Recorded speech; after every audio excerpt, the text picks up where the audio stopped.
Hi, welcome to Tavesh kitchens. நீங்கள் இன்னைக்கு பார்க்க போகிறது ஒரு சூப்பரான ஒரு உளுந்த பருப்பு லட்டு. இது நல்லா சாஃப்டாகவே இருக்கும். ஸோ என்னோட வீடியோ நான் எந்த மெத்தடில் ட்ரை பண்ண பாருங்கள், அதே மெத்தடில் உங்களுக்கு கண்டிப்பாக பிடிக்கும். வாங்க வீடியோக்குள்ளே போகலாம். நான் உளுந்து ஒரு கப் எடுத்திருக்கேன். இதோட குவான்டிட்டி பார்த்தீங்கன்னா 250 கிராமு. நான் முழு உளுந்து தான், வெள்ளை உளுந்து எடுத்திருக்கேன். ஒரு பேன் வச்சுக்கோங்க, அடுப்பு பற்ற வச்சுக்கலாம். பேன் சூடான பிறகு நம்ம உளுந்து போட்டுக்கலாம். இது கூட நம்ம அரிசி போட்டுக்கிறேன். அரிசி ஒரு 3 ஸ்பூன் கிட்ட போட்டுக்கலாம். நீங்கள் எந்த அரிசினா கூட எடுத்துக்கோங்க. மெயின் சாப்பாடு அரிசியாக இருந்தால் கூட பரவாயில்ல. நல்லா கொஞ்சம் கலர் மாறணும். இது நல்லா ஃபுல்லாக கலர் மாறணும். தீய வச்சிடாதீங்க. அந்த கலர் மாறினா நல்லா ஒரு ஸ்மெல்லு வரும். அந்த ஸ்மெல்லு வர வரைக்கும் நம்ம நல்லா வதக்கிட்டே இருக்கலாம். நல்லா வறுபட்டுடுச்சு. நல்லா வாசனையும் கமகமன்னு இருக்கு. இந்த அளவுக்கு இருந்தால் போதும். நம்ம இது நல்லா ஃபேன் காற்றுல நல்லா சில்லுன்னு ஆற வச்சிடணும். ஒரு குட்டி பேன் மாதிரி வச்சுக்கோங்க, அடுப்பு பற்ற வச்சுக்கோங்க. ஒரு ஸ்பூன் நெய், ஒரு ஸ்பூன் 1.5 ஸ்பூனா கொஞ்சமாக. ஏன்னா என்னோடது குட்டி ஸ்பூனு, ஸோ அதனால நான் கொஞ்சம் 1.5 ஸ்பூனாக கொஞ்சம் ஆட் பண்ணிட்டேன். நீங்கள் பெரிய ஸ்பூனாக இருந்தால் கூட ஒரு ஸ்பூன் போட்டுருங்க. நான் முந்திரி நல்லா ஒரு கைப்பிடி அளவுக்கு வச்சுருக்கேன். நல்லா 2 உடச்சி போட்டுக்கோங்க.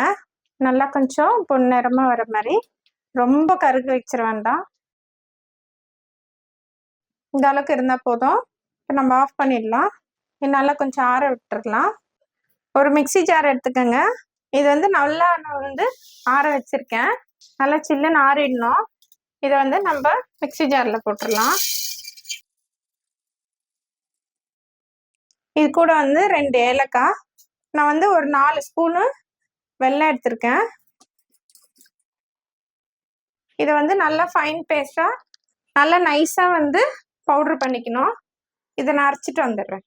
ஒரு அகலமான பேன் வச்சுக்கோங்க, இல்லை ஒரு பவுல் அந்த மாதிரி கூட எடுத்துக்கோங்க. இதை நம்ம அரைச்சி வச்சதை நம்ம இதில் போட்டுடலாம். அதுக்கப்புறம் நம்ம நெய்யில் வறுத்த முந்திரி இதில் போட்டுடலாம். இது கூட நம்ம நெய் ஒரு 3 ஸ்பூனு கிட்ட விட்டுக்குங்க. இது நல்லா பிசைஞ்சிக்கணும். நல்லா கட்டி இல்லாமல் நல்லா கொஞ்சம் உதிரியாக நல்லா பிசைஞ்ச மாதிரி நல்லா பிசைஞ்சிக்கணும். நம்ம முந்திரி ஆப்ஷனல் தான், வேணும்னா போட்டுக்கலாம், வேணான்னா கூட விட்டுலாம். நம்ம அந்த லட்டு சாப்பிடும்போது நல்லா முந்திரி கடிப்படும், வாய்க்கு கடிப்படும் போது நல்லா கொஞ்சம் கிறிஸ்பியாக டேஸ்டாக நல்லாயிருக்கும். நான் 3 ஸ்பூன் இப்போ விட்டு நல்லா பிசைஞ்சிட்டேன். இன்னும் கொஞ்சம் 2 ஸ்பூன் விடுறேன்.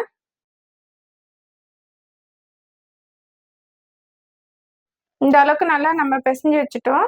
கையில் கொஞ்சமாக நெய் தடவிக்கோங்க.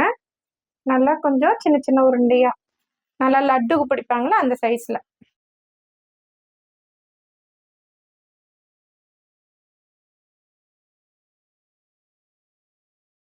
அந்த மாதிரி நம்ம அதே மாதிரிலாம் நெய் தடவி